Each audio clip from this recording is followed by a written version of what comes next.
Afghanistan has become a black hole. And when you give an enemy like al-Qaeda the time, space, and security to recruit, to train, to indoctrinate, to plot attacks. Who thought that 9/11, that you should do some pilot training and take box cutters on a plane and take out airplanes? I don't want to find out what happens next when they have this time and space. And we're not just there in Afghanistan, we're there in Syria now as well.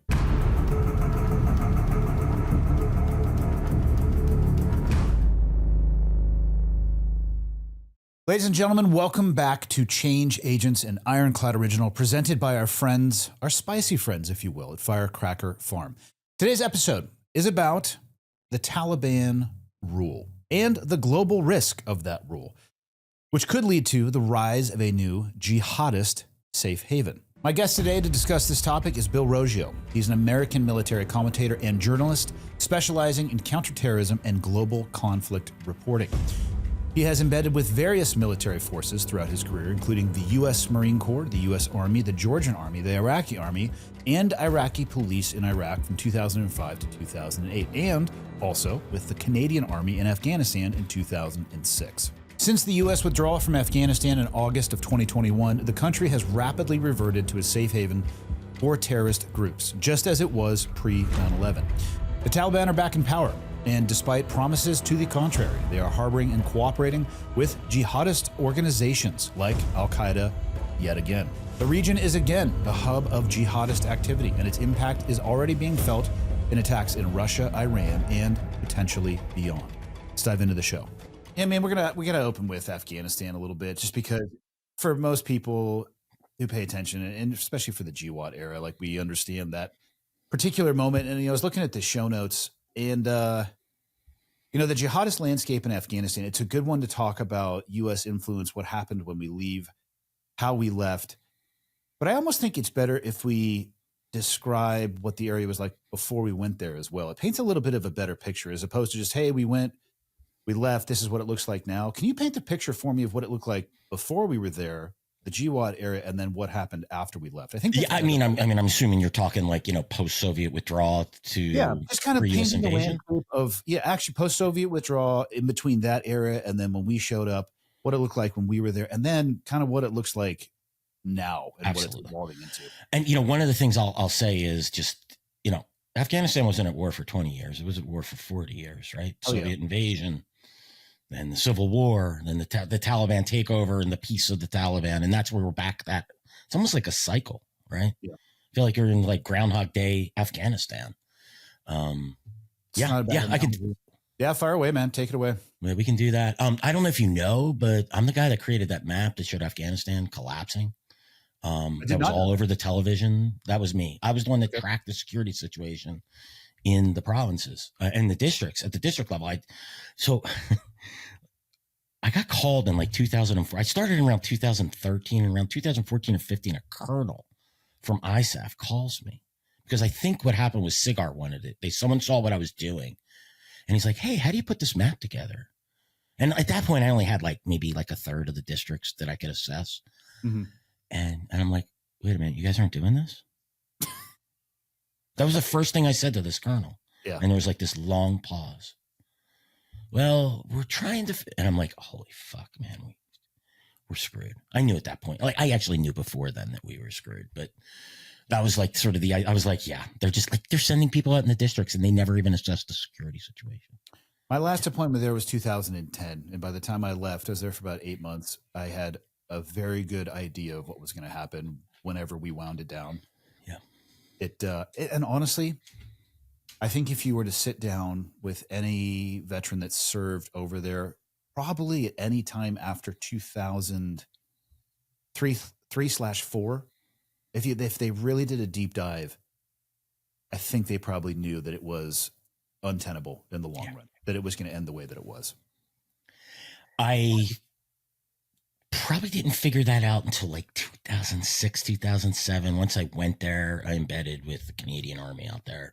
2006, and I realized this is just way too under-resourced, and Pakistan. Yeah, I was to me, you put those two together, it was just destined to fail. Yeah, And yeah, Well, paint the picture for us, if you will. Absolutely. Yeah. I'm going to turn it over to you. You get to paint the picture. Talk to me about, because I want to talk about, eventually I want to work our way into the conversation of the threats that this country is facing now. I mean, obviously we went to war over there based off of the attacks of 9/11. And the attacks of 9/11, I'm not going to say that they occurred because of the relationship between Taliban and the al-Qaeda and the ability to facilitate and train and all those things. Corollary, for sure, not necessarily causal. But it seems like we're heading, like you said, we're doing this repeat circle. So I kind of want to just describe to people what it looked like before we got there, when we were there, and now what it's returned back to. Sure. Yeah. So, I always, as I said to you earlier, I always say Afghanistan was at war for 40 years by the time we withdrew, almost 40 years. You had the Soviet invasion. Not just the U.S. invasion didn't start all of this. It started in the 1970s, the Soviet invasion of Afghanistan, overthrowing the government. Then, of course, you have the Soviet occupation. This is where the Mujahideen came together. Some of those who became our allies post 9/11, post U.S. invasion, and some of those, like the Haqqanis and Gulbuddin Hekmatyar, became our enemies. But they banded together in a loose coalition to eject the Soviets. They were backed by the United States.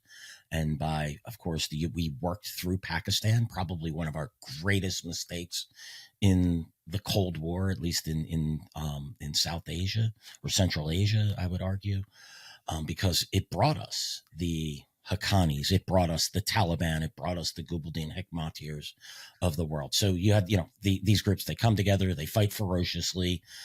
They're I always go back to I'm a child of the 80s and the 90s, right? You go back to the third Rambo movie, right? They were idealized as the freedom fighters, but they weren't quite that. These were groups of warlords who had their own power bases and their own interests to protect, and that certainly wasn't democracy. Even some of our greatest allies were, I'm not sure they're people you'd want to date their daughters. Yep. Date your daughters. I'm sorry. So, you have the Soviets ejected ignominiously in 1989. They withdraw. Then you have the Afghan civil war, where the Hekmatyar famously shells Kabul to ruins. You have, the Lion of Panjshir, Ahmad Shah Massoud, trying to keep that Northern Alliance together. But then you have in the early 90s, Mullah Omar and his cadre put together the Taliban, and they with an explicit anti-warlord message, and it resonated with the Afghan people who were tired of the warlords, who were tired of the Afghan civil war that broke out post-Soviet withdrawal. And they quickly gained ground and took control of about anywhere from 80 to 90% of Afghanistan. What became the Northern Alliance, Gulbuddin, I'm sorry, not Hekmatyar, but with Massoud's people and a whole slew of other Afghan warlords, they bottle up in northeastern Afghanistan, create the Northern Alliance. And this is the group that was warning us just prior to 9/11 that the al-Qaeda was deeply in bed with the Taliban and that there was a threat coming. And I think the Taliban understood this explicitly, and they assassinated Ahmad Shah Massoud just 2 days on September 9th. That's when I remember reading that, and this was even before I got into this business, that I remember saying, wow, I saw that assassination. Again, this was like in 2001, the early days of the internet. Well, I guess like the opening of the internet, it was hard to get information. I'm still getting information via magazines, but some online.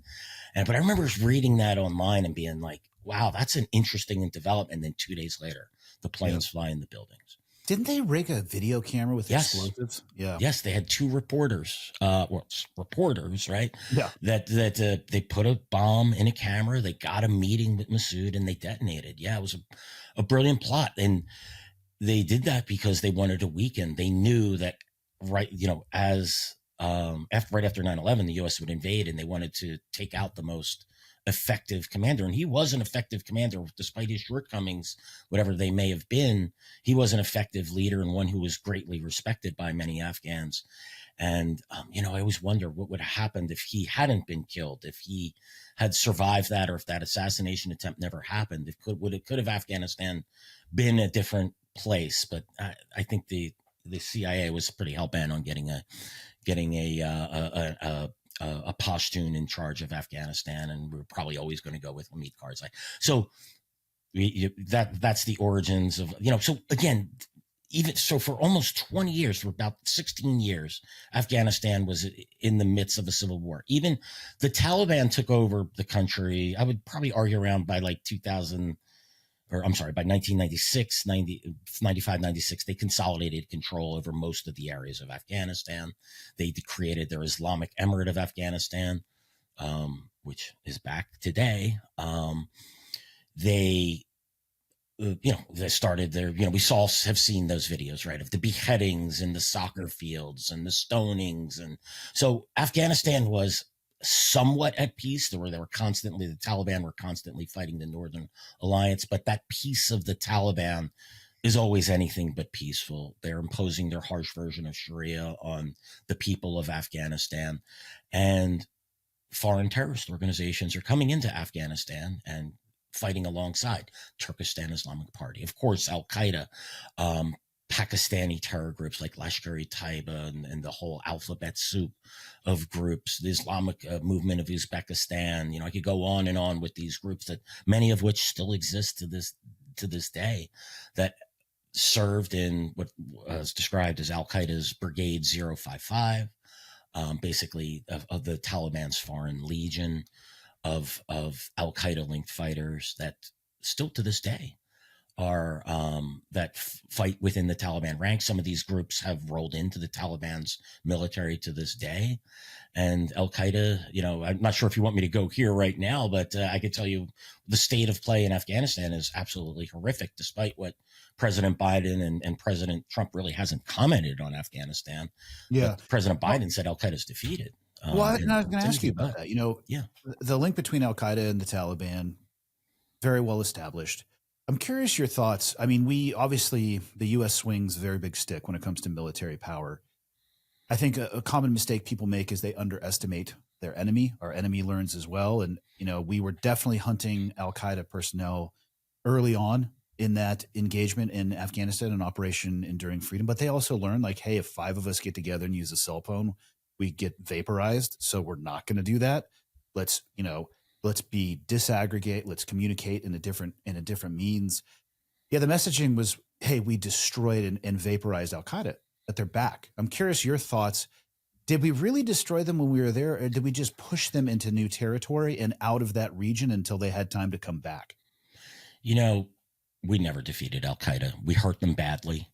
I go back to the Battle of Tora Bora, where we had much of al-Qaeda's top leadership bottled up. This was in 2001, 2002, Tora Bora Mountains in eastern Afghanistan.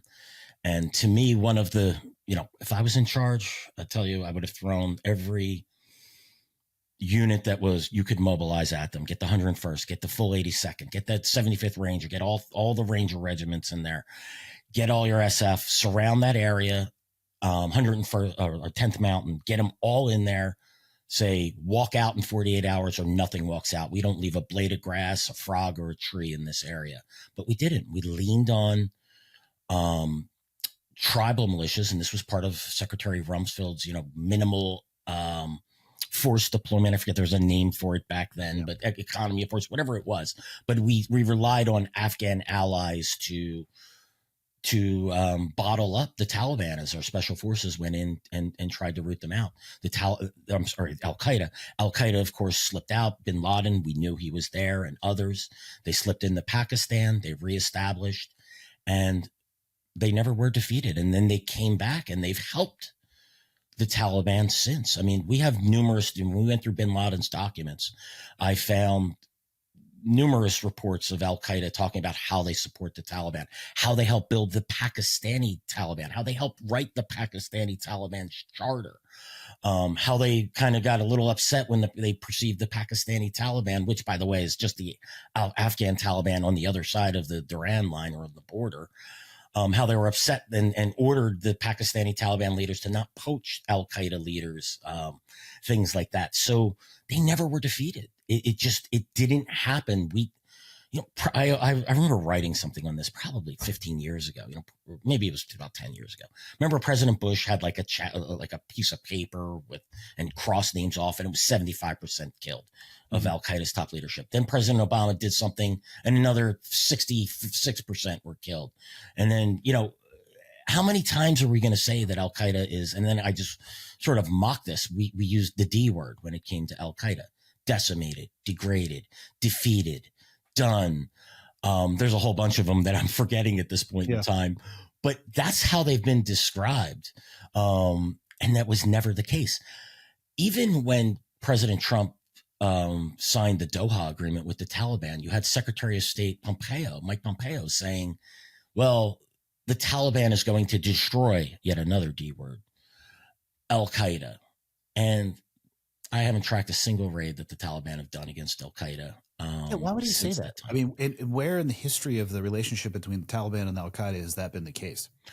It's wishful thinking. It exists. This is not a Republican issue or a Democrat issue. This is a foreign policy issue where we don't, and you said it at the outset, we don't understand our enemies.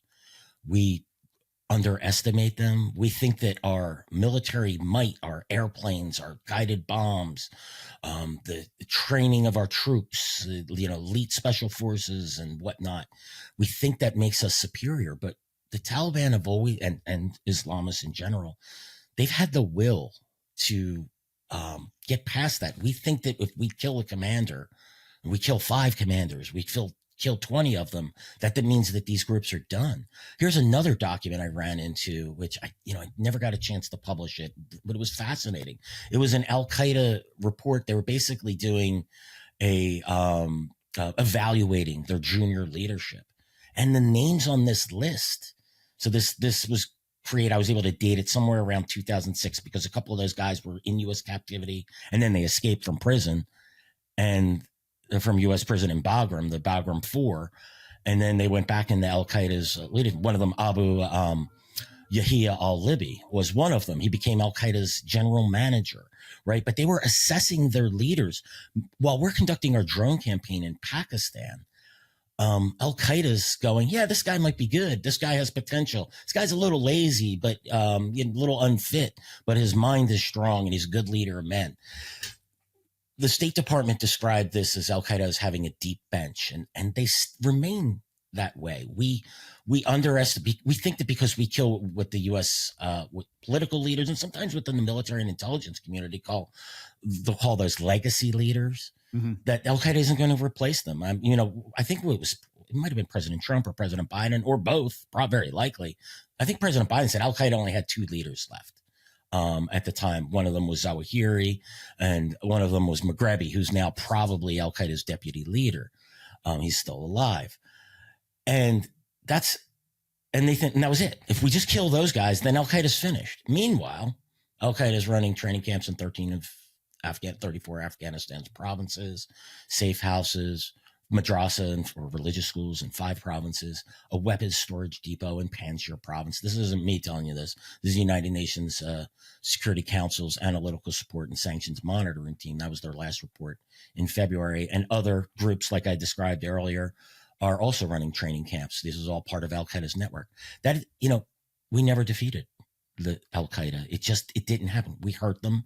We set them back, but these groups are resilient. That's one of their greatest strengths, is both their resiliency and their ideological fervor. They're true believers, and we underestimate that. We think we can buy them off. We think that we can, play nice with them. We think that we can withdraw and they'll just move on. But that isn't the way it works in the jihadist sphere, as you very well know. Yeah. So then, the withdrawal from Afghanistan, which, Jesus, that's a 5-part episode in and of itself. So we'll leave the mechanics of that out. Talk to me about the landscape of Afghanistan now. What's going on with Al-Qaeda? What happened as we left, the velocity with which they returned? Yeah. So, and I would argue Al-Qaeda didn't return. It reinvigorated itself because it was there.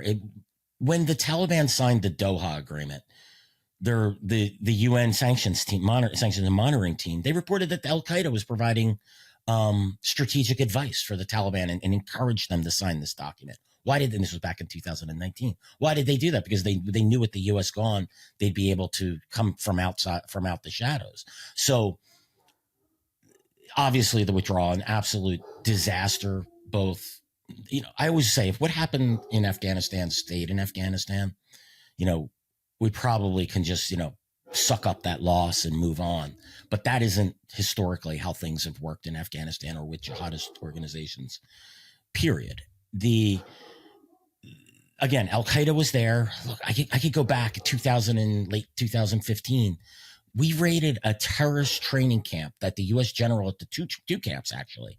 One of them was in a place called Shorabak in Kandahar province, where the U.S. military, when it was publishing reports, was saying al-Qaeda wasn't even there. They were saying al-Qaeda was bottled up in northeastern Afghanistan, in Kunar and Nuristan. And at the time, they were saying 50 to 100 al-Qaeda fighters in al-Qaeda fighters in Afghanistan in total. During that one raid, killed over 200 al-Qaeda fighters in an area of Afghanistan where the U.S. military didn't even think al-Qaeda was. And the only reason we found out about that camp was because a couple months prior in Paktika province, we raided another camp, killed one of al-Qaeda's top leaders. He was a member of their military shura. And they killed him in Paktika and found information about another camp. How many places, and this was something I documented throughout the time. I believe I was able to track al-Qaeda camps and presence in, I think at the end, when the U.S. military stopped reporting on this in 2015 on its raids against al-Qaeda because they didn't like the picture that it painted. It was in 24 or 34 of Afghanistan provinces. I could show that al-Qaeda had some type of presence. You can't do that with 50 to 100 guys, and you can't run you can't have 200 people killed at a training camp when al-Qaeda only had 50 to 100. So that was even before the withdrawal, right? So the reason I tell that story is I guarantee you it hasn't gotten any better. It's certainly gotten worse. What you've had happen since the withdrawal, as I mentioned earlier, right? Al-Qaeda's established training camps. They're doing it in some of these cases in bases that we built. They're using American weapons, American supplied night vision that, they seized from the Afghan military. Again, a weapons storage depot in Panjshir province. I mean, that's the heart of the Northern Alliance. That was never even overrun. I think that it's more than that's a nice, secure location. I think that's a message to us in the West that your Northern Alliance, your Afghan resistance isn't coming back. And the Afghan resistance, while they've talked a good game, they have done, other than some harassing ambushes and assassinations, they've done very little in the 3.5 years since the U.S. withdrawal. And also you have, the Taliban have reimposed Sharia. What did they call their new government? The Islamic Emirate of Afghanistan. Shocking, right? That's what they always said they were going to do. And by the way, one of the ways I was able to track what the Taliban, what their goals and intentions were, was reading them on Voice of Jihad. It was their website. They published it in 5 languages. You know how many languages we published information on in Afghanistan? In 2. How are the Taliban able to do that? Absolutely. It shows how organized they were, how committed they were to their cause. And they told us about what their intentions were.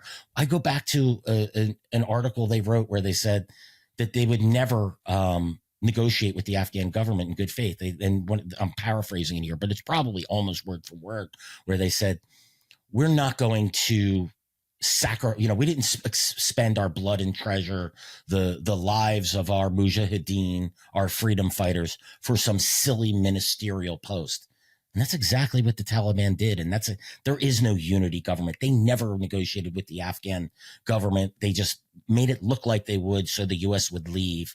They're, respect women's rights. Yeah, right. That is not happening. Girls going to school, the Taliban do what the Taliban want to do. They impose their harsh version of Sharia. They're true believers. People say, oh, well, they care about international legitimacy, but they don't. They'll take whatever legitimacy we give them, and we gave it to them with the Doha Agreement, and then by abiding to that Doha Agreement and what the Biden administration's withdrawal. It's a nightmare in Afghanistan, and it's worse than it was pre-9/11. Sure, we are far better at security here in the United States internally, but the Taliban control 100% of Afghanistan. There is no Northern Alliance 2.0 that we can rely on for intelligence and support them and, to get targeting information. Afghanistan has become a black hole. And when you give an enemy like al-Qaeda the time, space, and security to recruit, to train, to indoctrinate, to plot attacks. Who thought that 9/11, that you should do some pilot training and take box cutters on a plane and take out airplanes? I don't want to find out what happens next when they have this time and space.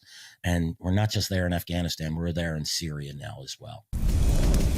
Ladies and gentlemen, if you're looking for something really unique and special for this Father's Day, listen up. I want to tell you about Firecracker Farm Hot Salt. This is not just your run-of-the-mill salt. It's pure sea salt infused with Carolina Reaper, Scorpion, and ghost peppers. Don't worry, it's not just about the heat. It's also about the flavor.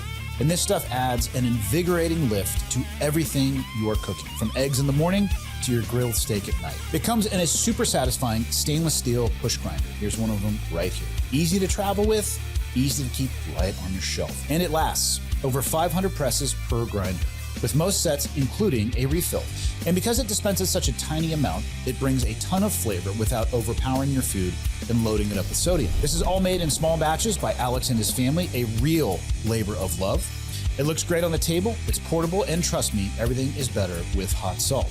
So if you're hunting for a Father's Day gift that isn't socks or tools, go now to firecracker.farm and use the code Ironclad for a discount. I promise you that you will not regret it. That is firecracker.farm. Enjoy. Can you imagine if we had a time machine and we could go back to just right after 9/11 and sit down with the Bush administration and be like, listen, if we do this on the plan that you want to do, 20 plus years from now, we're actually going to be equipping, arming, and housing the same al-Qaeda organization in Afghanistan through U.S. equipment, resources, and infrastructure that we built. They would look at you and say, you're out of your fucking mind. There's no way that's going to be the case. And yet here we are, right? I mean, I do wish, you know what? I think if we did build that time machine,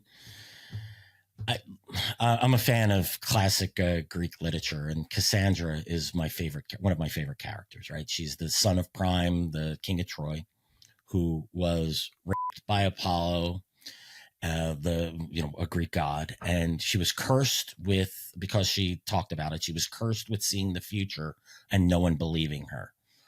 And that's how I felt during this entire covering this war on terror.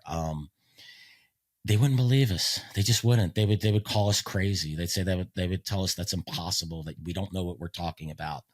And honestly, that's how I feel on a day in and day out basis. Yeah, well, and then it leads to, I've had a lot of conversations with people tangential or directly involved with the intelligence network apparatus umbrella. They're starting to talk again about a chatter, what they're hearing when it comes to existential threats inside of the United States. I mean, the resilience that you mentioned, specifically with, I'll call it Islamic jihadist organizations, al-Qaeda specifically, man, they seem to have a different optic on time. It's not necessarily like people will talk about, China, where they're thinking generations, but it's also not that far from that. I mean, the plan for 9/11 didn't occur overnight. They did their research, they studied, they sent people to the U.S. There were some red flags. Like, I don't know, if you go to a commercial airliner simulator and really not worried about landing the aircraft, maybe fucking report that, I don't know. It might be a red flag. Yeah, sure. Yeah. But also, I mean, again, it's like, okay, like, let me go back in time through the context and the lens of those people's lives.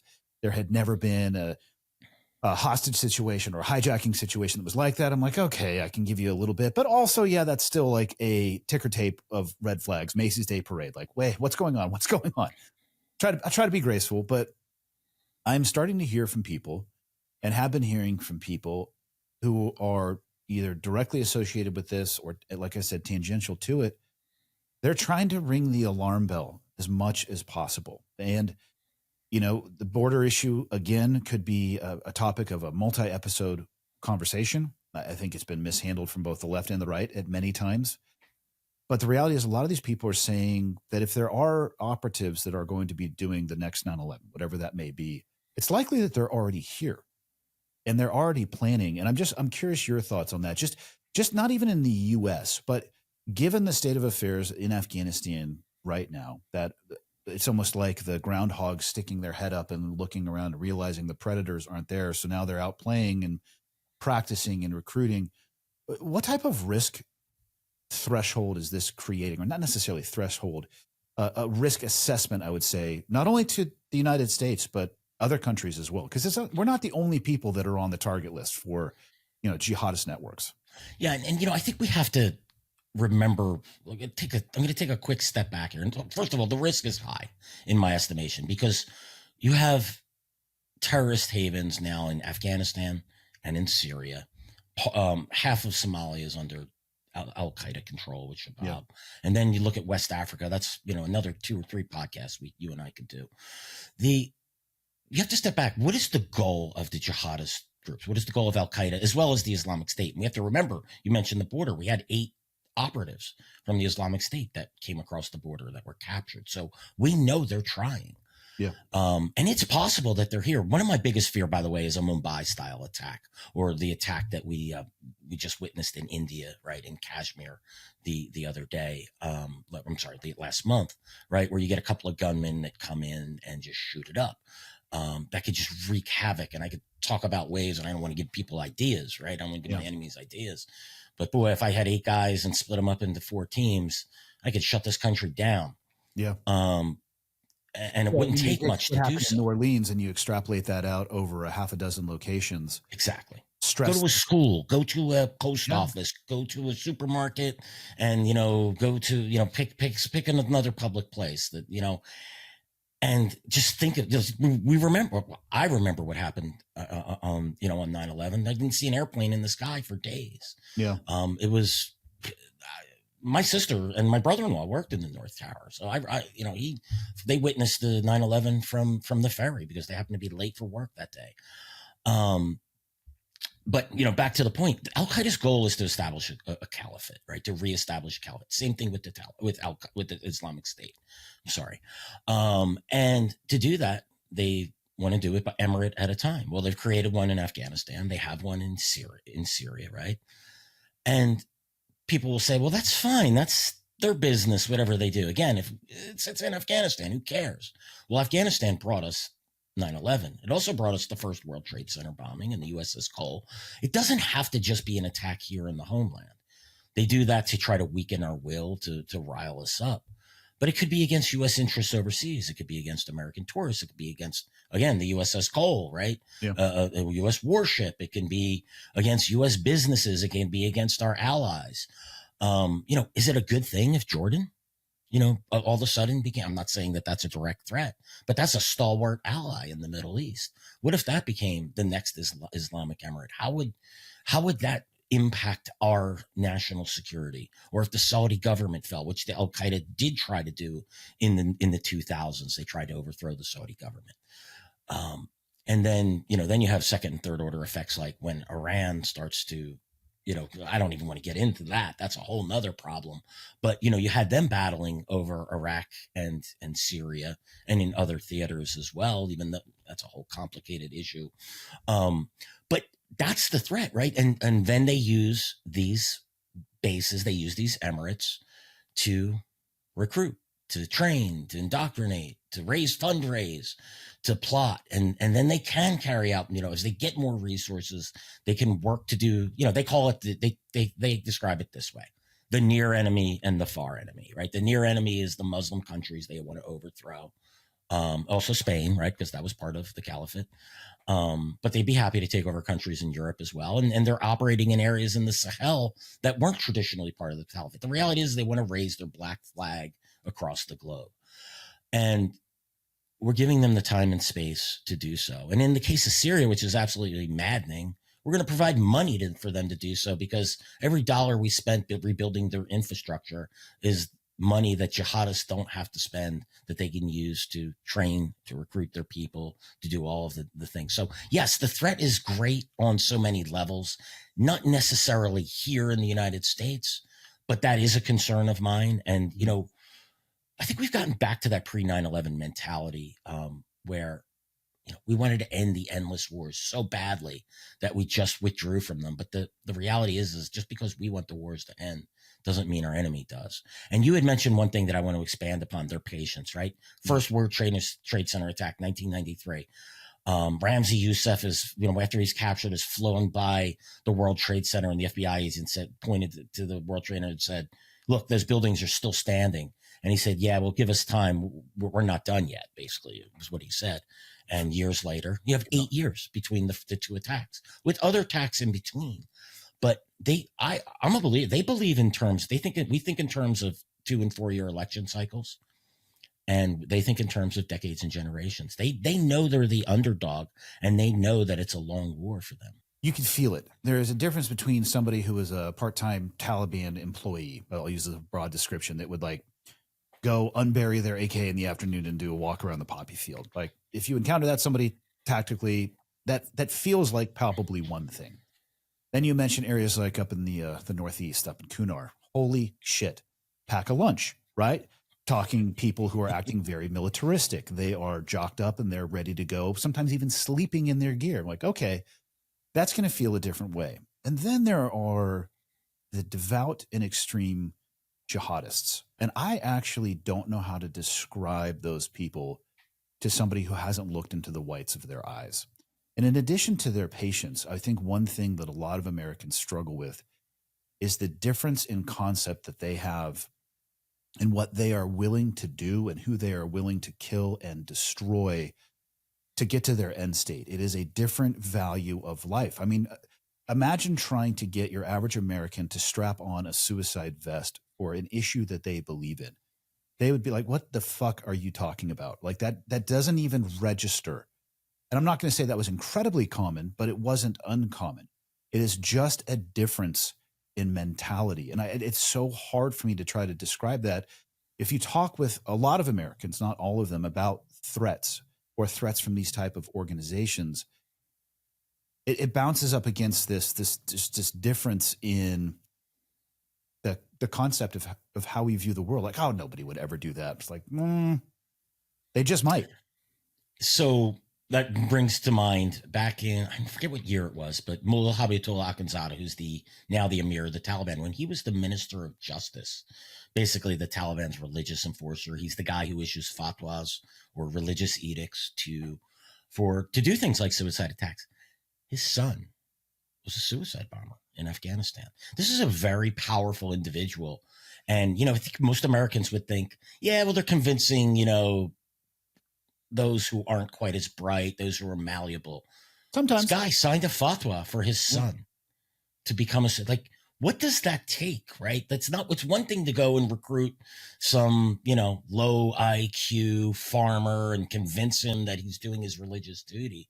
It's another thing to knowingly send your son to be a suicide bomber. That's what the mentality that we're dealing with. That's the will. After these 20 plus years of war, I'm just a firm believer that wars are won by will, and weapons are great. And all of those things, population, production, those things are fantastic. But if you could have all of those things, but if you don't have the will to see it through, I realize I'm not espousing some type of great, philosophy here, but we witnessed this firsthand. The Taliban by no right should have won that war, but they did. They won in Afghanistan. I'm not going to say that al-Qaeda won in Iraq, but we certainly lost. And the Iranians, I would say, have won that war because we didn't have the will to see it through. If we could build a time machine, if I knew today what I knew now, boy, I would be screaming up and down to just, again, not to get involved in these wars. These wars have somewhat made me somewhat of an isolationist, not the traditional, we shouldn't fight wars because it's not our business. And maybe we need to take a really long, hard look at why we're fighting wars and evaluate whether we should get involved, because we're really bad at it. We're not bad at killing our enemies. We're good at that.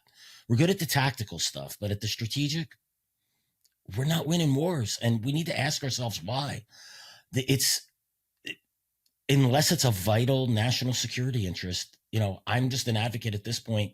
What should we have done after 9/11? If I knew then what I know now, it would have been punitive. It would have been just, I would have worked to kill every single individual and put the screws to Pakistan so that they didn't support or look the other way, whatever they were doing at the time, a little bit of both, depending on who was dealing with, and just done it that way, and not worry about, the Pottery Barn theory of you broke it, you got to fix it, and all that stuff has to go out the window because we don't have the will to fix it, to see through the fixing. My mentality on it as I've gotten older and away from it as well has shifted more towards your mindset also. I mean, there is a time and place, and we need to be able, our military should be at the absolute cutting edge of lethality. And there are thresholds that if crossed, we absolutely need to take kinetic action, but it should be such an absolute measure of last resort. And I also think that those in power who are voting to send our country to war have to designate a family member to go serve on the front lines as well. That's never going to get put into policy. That's just that Andy would really like to see that. Yeah, Andy, I've had this discussion with several friends, and, as someone who served, and I'm sure you're the same, you probably think the same, right? Terrible idea to have a draft. At least that's what I thought when I was in. I'm not so sure that's a terrible idea anymore. I mean, because those who voluntarily serve, they take the burden of these wars, and the rest of the American public doesn't have to understand these wars. They're insulated from it because 2 to 3% of the population is taking care of it. It's great. I could say thank you for your service, and that's fine. When people say that to me, I appreciate that. But they don't really understand what we're fighting, why we're fighting, and what it means to fight. What it means to be. No, I hadn't done this, right? I was out of the military by the time 9/11 came, but in my work, I've done a lot of embeds and have dealt with a lot of people in the military, and it's brutal on the family to do 5th deployment, the 6th deployment, the 8th deployment, to be away from your family that long, to see your brothers and sisters, dying or being mortally wounded, or the PTSD issues that come along. When a small segment of the population has to deal with this, it's easy for our politicians to just say, it's no big deal if we lost that war. Those who serve, they care about winning and losing. That's why they joined. And here's another thing, Andy, too. Like this is what really hurts me. When friends, say my son, when my daughter wants to join the military, I've got a very long conversation. That wouldn't have happened 10 years ago, 15 years ago. Yeah. I have to have a very thoughtful conversation with, it's great for your kid. They're going to learn a lot, and the services. But if there's a war, I'm not sure your government really cares about them, about whether we win or lose. I mean, we're willing to make those sacrifices, but not for defeat. It's again, that's a very complicated topic, and I'm sure I'm very inarticulate on it. But these are the results of losing wars over the course of 20 years. I think those conversations are fair. From day one, Change Agents has been about one thing: telling the stories of people who risk everything to make a difference. I was trying to get him to confess to murdering those veterans at the VA hospital. I guess you got to go all the way up the food chain. This season, we're raising the stakes. We're going to sit down with men and women who aren't just helping communities, they're stepping into the most dangerous hidden corners of the world.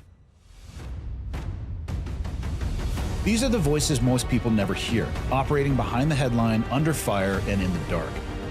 I'm Andy Stumpf, and this is Change Agents, an Ironclad original. New episodes are going to drop every Wednesday. You can watch and listen on YouTube at This Is Ironclad and everywhere else that you get your podcasts. People have asked me many times. I have 3 children, 2 boys and a girl, none of which have ever espoused any desire to join the military or any interest whatsoever in my military service, which I deeply appreciate. I'm like the most resoundingly uninteresting person to my kids. It's spectacular. But people ask me, what would you do if your kids said they wanted to follow in your footsteps? And, my father was served in the Vietnam War. I come from a Navy tradition on my dad's side and an Army tradition on my mom's side.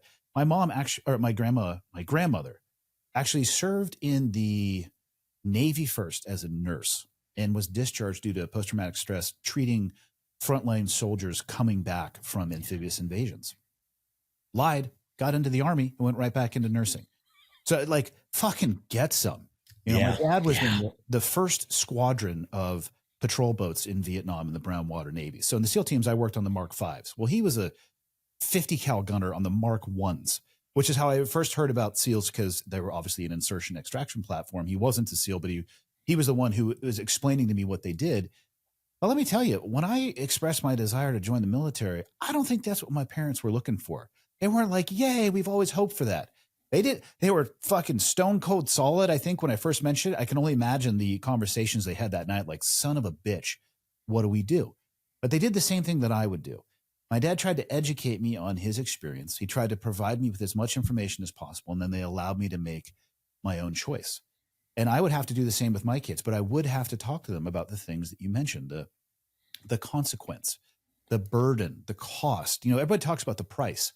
You know, and the service member, yeah, I'll agree to 4 years, and I might be killed and time away from my family. The cost of that, though, is like you mentioned, the families, the children, the burden on your social circle and your friends that I didn't even really recognize when I was in. I didn't realize how much fear and uncertainty and anxiety that just my single service, it was like the dropping a rock in a pond, right? And it just extrapolates outward. But I was so, probably the best word is selfish, because I was so front side focused, no pun intended, on my career and what I was doing. I didn't realize it until afterwards. Like, holy shit, what I put my parents through after, serving 10 years post 9/11, I can't even fathom that.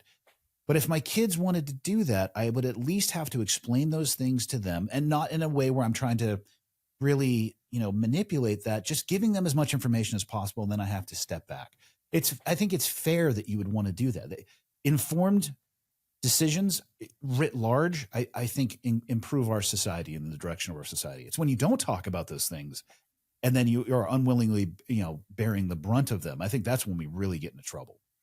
No, you're absolutely correct. Look, I mean, I guess that it strikes me, at my age, right? Pre 9/11 Bill wouldn't have hesitated to say, yeah, join. It's great for you. Sure, there's risks or there's sacrifice, but it's a good cause. You're defending your country. You're all of those things. I guess that would be naive Bill, but the cynical Bill at age 55 he's a very different person than he was. That's the way of life. Yeah. Yeah.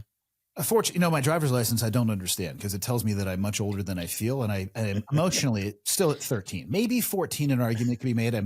But you know what I meant? Those experiences and that additional lens and context, it helps when, at least if they want to listen, I can provide information, do what you want to with the information. Question for you, bringing it back to Afghanistan. Sure. Outside of Taliban and al-Qaeda, the Bagram Air Base, the way that we left there, never heard of anything like that. The amount of material that we left behind, you mentioned it a little bit, night vision goggles, weapons. There was a fucking video of the Taliban flying a helicopter with a dude hanging from it shortly after we left. My guess is it probably wasn't the Taliban flying that helicopter, which ties into my question. How fast do you think that other nations kind of rushed in there to either get as much equipment as possible, to evolve their equipment off of what we left behind? I'm just curious what you think, just more than just the al-Qaeda and Taliban influence. How do you think other nation states acted when we took off? Do you think, because I had heard rumors that, China being a good example of kind of rushing in there. I'm just curious what you think the geopolitical response to that was. Yeah, sure. And the Taliban to this day are still operating American Blackhawks and armored vehicles, Western armored vehicles, and tanks as well. So to get to your point, right, I bet you they have trained their pilots, because there have been some people that were trained for this, right? The Taliban were flying helicopters in the 1990s. But this is where the Pakistani support, particularly that influence from the Pakistani military and the ISI, which always backed the Taliban, even as they supposedly were our allies, the worst frenemies ever. How could you say that? Bin Laden was only a mile and a half from their West Point, which was totally unknown to them, I'm sure. They just couldn't see that one coming. I don't think people really, by the way, it's a great point. They don't understand what a cantonment is in Pakistan. It's like basically a military city that there's checkpoints in and out. You don't get into a place like Abbottabad. But to answer your question, we weren't providing the high-end Blackhawks, the high-end everything. Yeah. The Chinese, they create their own night vision. They create their own thermals. as a hobby of mine. I use some of it, right? It's good stuff. So they have those abilities. I think more so the problem, I'm sure the Chinese I've heard this as well, right? The Pakistanis and the Chinese, they evaluated what was left behind. I don't think we left behind more so issues like radios, computer systems. If we didn't get a chance to destroy them, there was computer systems with personnel information and intelligence information. That was the stuff that they really wanted. Were we able to destroy 100% of it? I've heard no. I've heard a significant portion of that equipment was left behind. So to me, it was more of that type of information. Interrogate if they were able to capture, higher mid-level Afghan military intelligence officers to extract information. I've heard this as well, to extract information on how the U.S. worked with. But I've also heard that they've infiltrated that even while we were in country. So I don't think it was it wasn't a wealth of our top end military equipment. Whenever we provide aid to countries like Afghanistan, we're never giving them the tier 1 stuff. The Israelis might be the closest to getting the best stuff, but we know the Israelis aren't going to hand it over to the Chinese. We always realize that, an Afghan military commander might turn something over. But I do wonder, I've seen things like laser aiming modules and whatnot that the Chinese have developed. Did they develop these on their own, or were they able to take and re-engineer the stuff that they were able to obtain from Afghan special forces? I have to wonder that with night vision and thermals as well. Our leaving that equipment behind, certainly it didn't help anything. Oh no, absolutely. I'm not trying to understand. No. Yeah, I'm not saying that it's an armory for jihadists. No. There's been reports of that equipment going into Pakistan, going into Central Asian states. There's been reports of that going into the Middle East and even into Africa. Now it's probably due to arms dealers are always going to redistribute wealth, but some of this has wound up into the hands of our enemies. Yeah. If you were a policymaker today, and you had access to decision makers, what strategies would you come forward with or present to reduce Afghanistan in that region from becoming another launch pad for a 9/11 style attack? Yeah, the first thing I would do is sit down and convince people that the Taliban aren't divided from al-Qaeda. They haven't separated. We can't use them to fight the Islamic State. You don't use terrorists to fight terrorists. And just sort of, I'd have to get that reset, right? And the idea that people need to recognize that we lost Afghanistan, that was a failure, because we're never going to be able to move forward until we reconcile that very important issue to me. So understand our enemy, recognize our failures, and then we could start having policy discussions. To me, again, I would just be launching punitive strikes against both al-Qaeda. Look, there's training camps that are operating openly. Mm-hmm. They should be hit. We need to get them back onto their back foot. We just can't let them operate openly like they have since the U.S. withdrawal, even before the U.S. withdrawal. I would expand that to Taliban leaders. Sirajuddin Haqqani, he's the Taliban's deputy emir. He's also the Taliban's interior minister. His designations are, and his whole cadre is Haqqani network. It's basically al-Qaeda Afghanistan, right? At one point in time, and I'm told he still does, he sits on al-Qaeda's Central Shura. Bomb his interior ministry, take him out, take out key Taliban commanders. They're now operating in the open. I would go after them in one fell swoop and try and decapitate the Taliban leadership. You're not going to get them all, but I would just do my best to get them to focus internally. And then I would back the Afghan resistance groups. Even though they haven't been effective, they can be. They need a base of operations. I push hard to get that to be Tajikistan.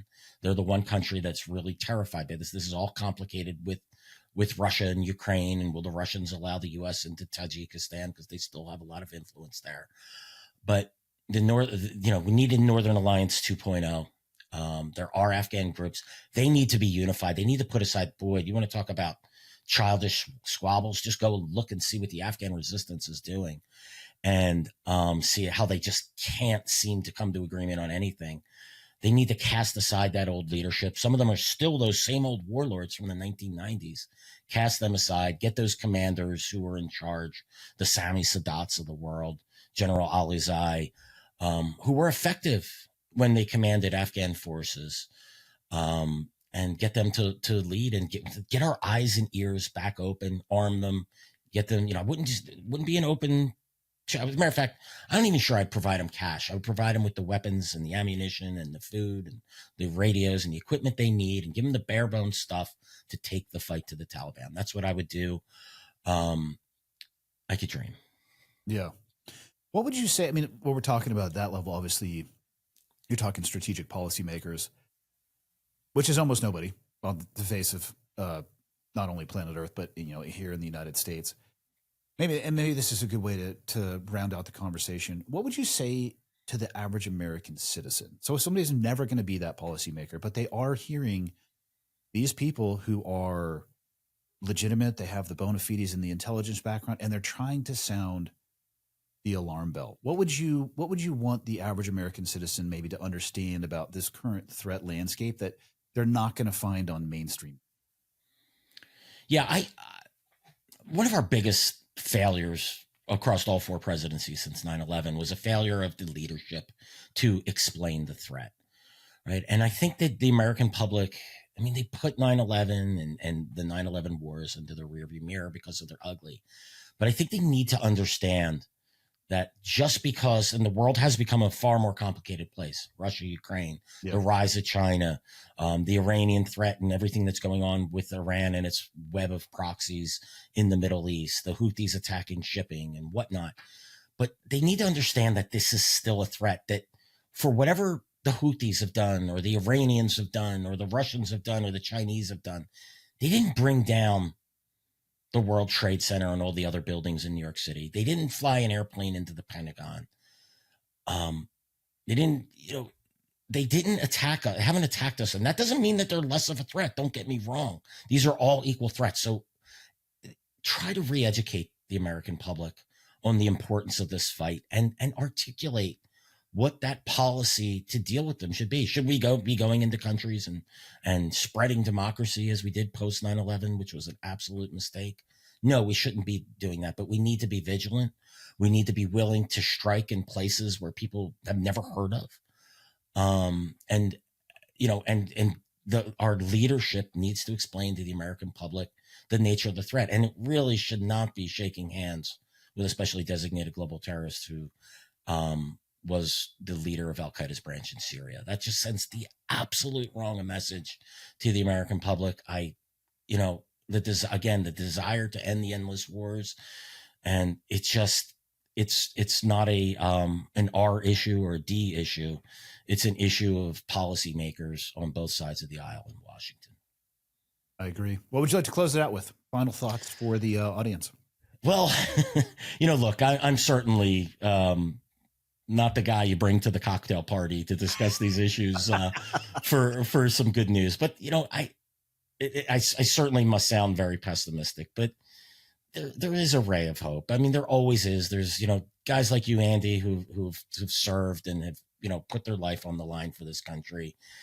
They still exist. We just need to, unfortunately, I think what's going to happen is we're going to have to take another shot like we did on 9/11. I can't say what that is and what that's going to be, but that's the only way that that the American public is going to be waking up. And I do believe for whatever problems we have here in this country, if that happens again, that perhaps that the knowledge that, folks like you that are out there that are trying to spread this message, and that there's still people in this country that are willing to fight for this great country. At the end of the day, I'm an optimistic American, even if I am pessimistic at the moment. Fair enough.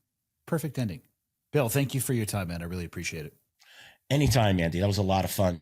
Hope you enjoyed today's episode. Hope it gets you thinking. Hope it opens your eyes just a touch. Head on a swivel, if you will.